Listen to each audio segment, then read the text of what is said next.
बिस्मिल्लाहिर्रहमानिर्रहीम, अस्सलाम वालेकुम वरहमतुल्लाहि वबरकातुहू।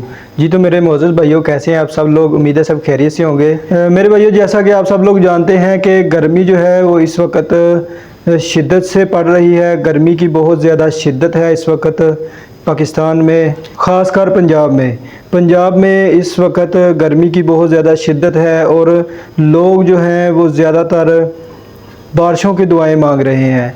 बच्चों की ज़ुबानों पर, बूढ़ों की ज़ुबानों पर, नौजवानों की ज़ुबानों पर बारिश बारिश बारिश के अल्फाज हैं। जानवर जो हैं वो भी गर्मी की वजह से बिलबिला रहे हैं, तड़प रहे हैं। इंसान जो है वो भी गर्मी की वजह से तड़प रहे हैं, बिलबिला रहे हैं, बारिशों की दुआएं कर रहे हैं। बारिश मांगने के लिए, अल्लाह तबारक व तआला से बारिश मांगने के लिए तरह तरह के तरीके अपनाए जा रहे हैं। कुछ लोग खाना बनाकर बांट रहे हैं लोगों को, कोई कुछ कर रहा है, कोई कुछ कर रहा है। ये सब इसलिए लोग कर रहे हैं कि बारिश हो जाए, मौसम अच्छा हो जाए, मौसम खुशगवार हो जाए, गर्मी की जो शिद्दत है वो थोड़ी कम हो जाए, अल्लाह तबारक व तआला की रहमत हम पर हो जाए। बारिश मांग रहे हैं, बारिशों की दुआएं कर रहे हैं। तो मेरे मोहतरम भाइयों, क्या आप जानते हैं कि बारिशें ना होने की एक्चुअल में वजह क्या है? बारिशें ना होने की असल वजह क्या है, आपको पता है? आज मैं आप लोगों को बताता हूँ कि आखिर क्यों बारिशें नहीं हो रही और आखिर क्यों गर्मी की शिद्दत इतनी ज़्यादा है, क्यों लोग तड़प रहे हैं। सुनन इब्न माजा में हदीस है 4019 नंबर हदीस, जिसमें रसूलुल्लाह सल्लल्लाहु अलैहि वसल्लम ने इरशाद फरमाया, जब लोग ज़कात देना बंद कर देते हैं तो उनसे आसमान की बारिशें रोक ली जाती हैं, और अगर ज़मीन पर जानवर ना हो तो उन्हें कभी भी बारिश ना मिले। मेरे भाइयों, ये एक बहुत ही बड़ी वजह है, बहुत बड़ा इशू है, ये बहुत बड़ा गुनाह है, ये बहुत बड़ी खामी है हम लोगों में, हमारे लोगों में, कि जो माल की ज़कात अदा नहीं करते हैं।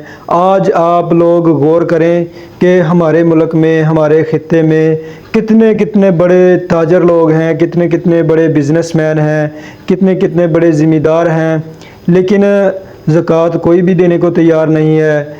ज़कात जो है ये इरकान इस्लाम में से है, इस्लाम का बुनियादी रुकन है। जिस तरह इस्लाम लाने के लिए, मुसलमान होने के लिए कलमा तैयबा फ़र्ज़ है, जिस तरह कलमा शहादत फ़र्ज़ है, जिस तरह नमाज फ़र्ज़ है, इसी तरह से ज़कात भी फ़र्ज़ है मेरे भाइयों, इसकी माफ़ी नहीं है। हमें हर सूरत में ये अदा करनी है जो हम पर फ़र्ज़ है।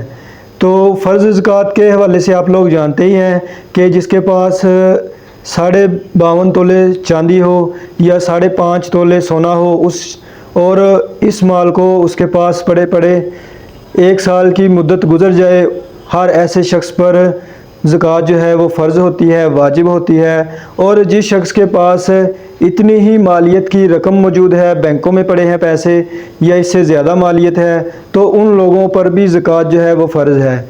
तो हमें इस फ़र्ज़ को भी नहीं छोड़ना चाहिए। जहाँ पर हम नमाज़ पढ़ते हैं, रोज़े रखते हैं, हज करते हैं, वहाँ पर हमें चाहिए कि ज़कात वाले फ़र्ज़ को भी बाकायदगी से अदा करें, ज़िम्मेदारी के साथ अदा करें, ताकि हम लोग अल्लाह तबारक व तआला के गज़ब से, अल्लाह तबारक व तआला के गुस्से से बच सकें और अल्लाह तबारक व तआला की रहमत हासिल करें। अल्लाह तबारक व तआला हम पर बारिशों के दरवाज़े खोले, अपनी रहमतों के दरवाज़े खोले। तो मेरे भाइयों, ये एक बहुत ही बड़ी वजह है, बहुत ही मेन वजह है जो रसूलुल्लाह सल्लल्लाहु अलैहि वसल्लम ने बयान फरमाई है। तो हमें चाहिए कि हम इस पर अमल करें और ज़कात जो है, साहिब इस्तिताअत जो लोग हैं जिन पर ज़कात फ़र्ज़ है, उन्हें चाहिए कि वो ज़कात अदा करें और अपने रब को राज़ी करें। तो दुआ है कि अल्लाह तबारक व तआला अमल करने की तौफ़ीक़ अता फ़रमाए। वमा अलैना इल्लल बलाग।